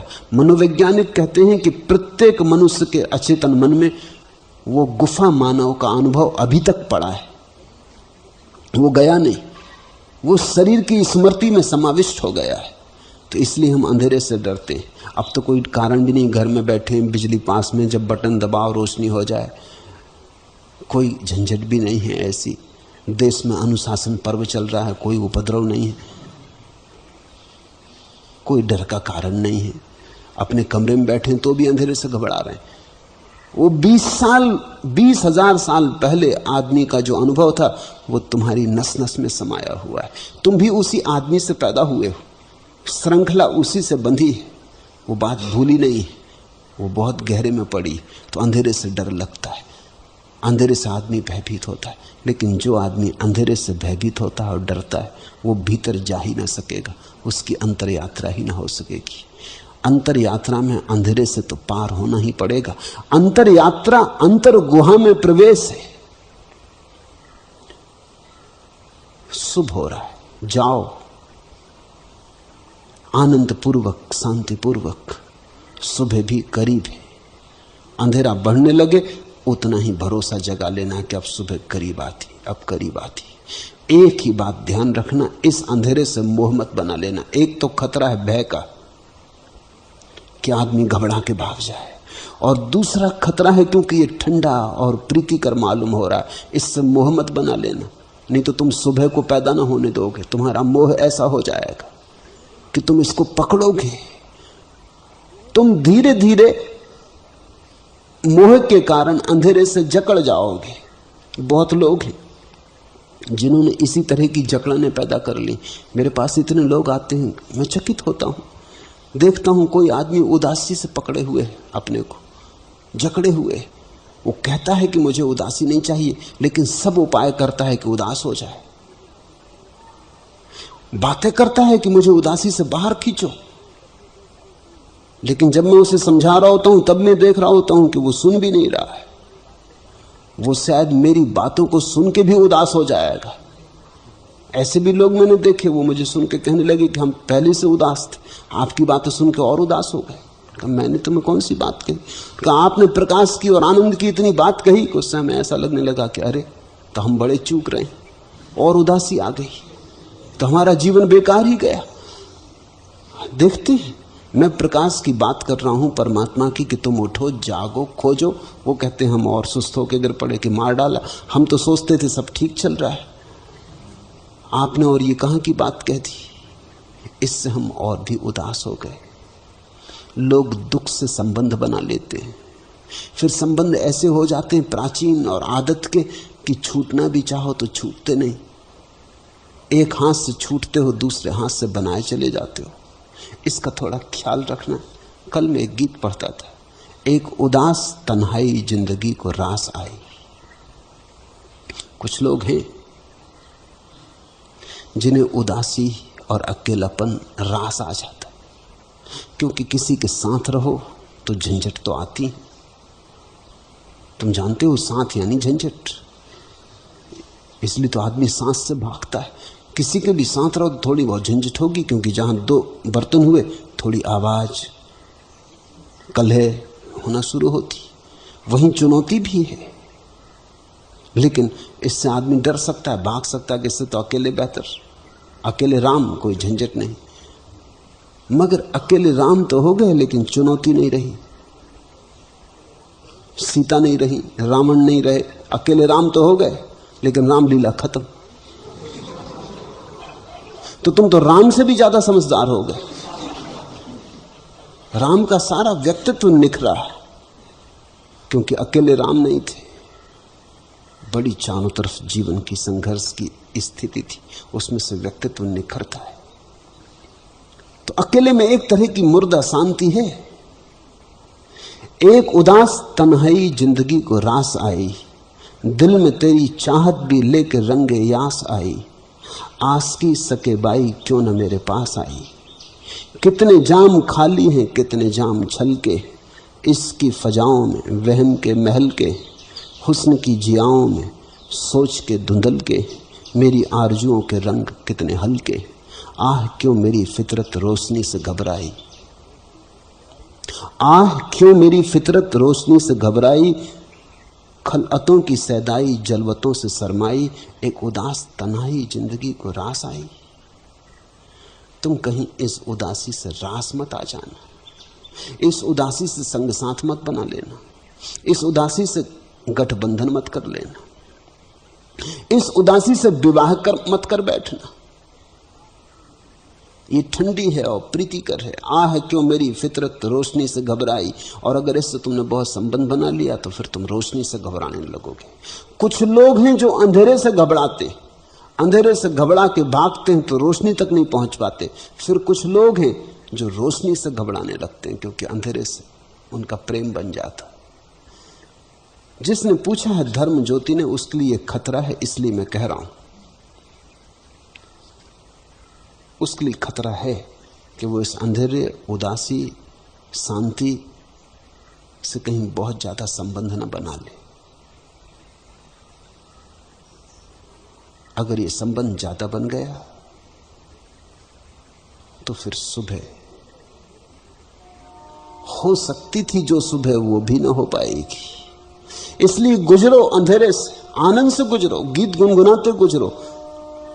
अंधेरा निश्चित ही ठंडा और शीतल है, बड़ा विश्रामदायी है, लेकिन ख्याल रखना, अंधेरा केवल गर्भ है उजाले का, अंधेरा केवल निषेध है, विधेय तो प्रकाश है, पहुंचना तो प्रकाश पर है। अंधेरे से गुजरो, अंधेरे में निखरो, नहाओ, लेकिन जाना तो प्रकाश पर है। अगर कोई व्यक्ति अंधेरे में ही रह जाए तो शांत तो हो सकता है, लेकिन उसके जीवन में प्रेम पैदा ना होगा। बुद्ध ने कहा है, अगर ध्यान लग जाए और करुणा पैदा ना हो तो समझना कि कहीं कुछ चूक हो गई, होते होते बात रह गई। अंधेरे में आदमी ध्यान को तो उपलब्ध हो सकता है, लेकिन जब प्रकाश का उदय होगा तभी प्रेम को उपलब्ध होगा। और जब ध्यान और प्रेम दोनों एक साथ फलते, तभी व्यक्ति के वृक्ष में फल और फूल दोनों आए, तभी कोई वस्तुतः सफल और सुफल हुआ। धर्म ज्योति को खतरा है क्योंकि वो प्रेम से बड़ी डरी हुई है। उसने जीवन में प्रेम जाना नहीं, वो पहले से कुछ गलत गुरुओं के चक्कर में पड़ गई, जिनने समझा दिया कि प्रेम पाप है, जिनने समझा दिया कि शरीर पाप है, जिनने समझा दिया कि संबंध संसार है, इससे तो पार जाना है। उन्होंने उसे बहुत घबरा दिया, उनसे वो छूट भी गई, लेकिन बड़े गहरे अचेतन में उनकी धारणाएं अब भी पड़ी रह गई। इसलिए इस बात का डर है कि कहीं प्रकाश से गठबंधन न बन जाए। तो ध्यान रखना, रोशनी से घबराना मत। रोशनी करीब आए तो आंख बंद मत कर लेना, रोशनी करीब आए तो दरवाजा बंद मत कर लेना। क्योंकि परमात्मा के मार्ग पर भला अंधेरा हो, परमात्मा की उपलब्धि पर प्रकाश है।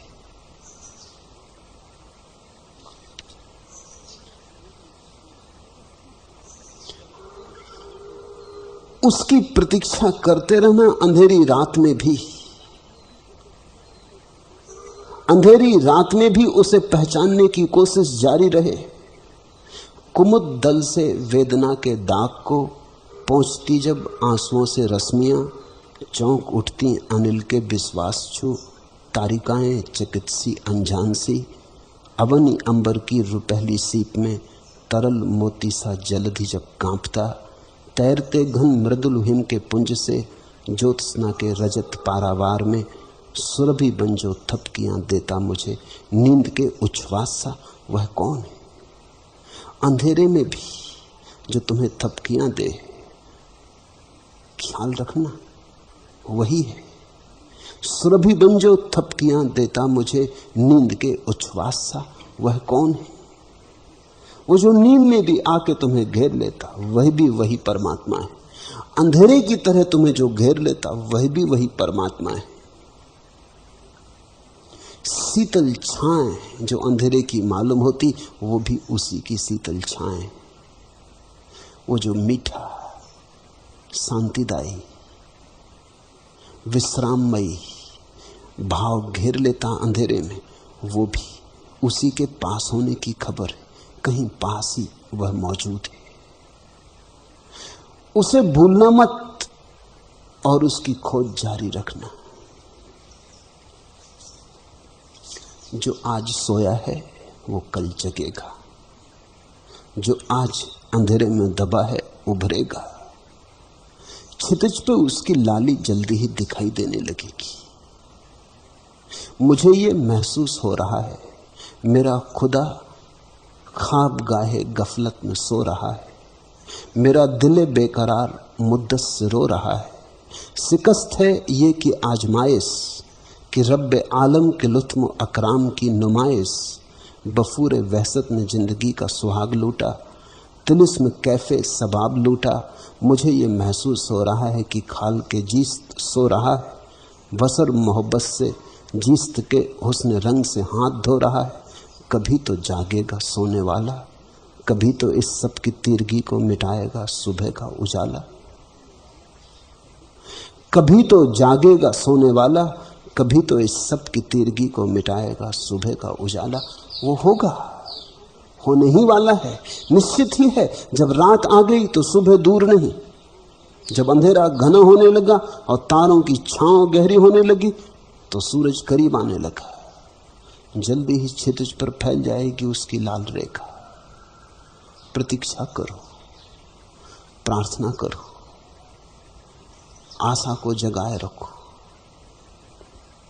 आंख खोलकर पुकारते रहो।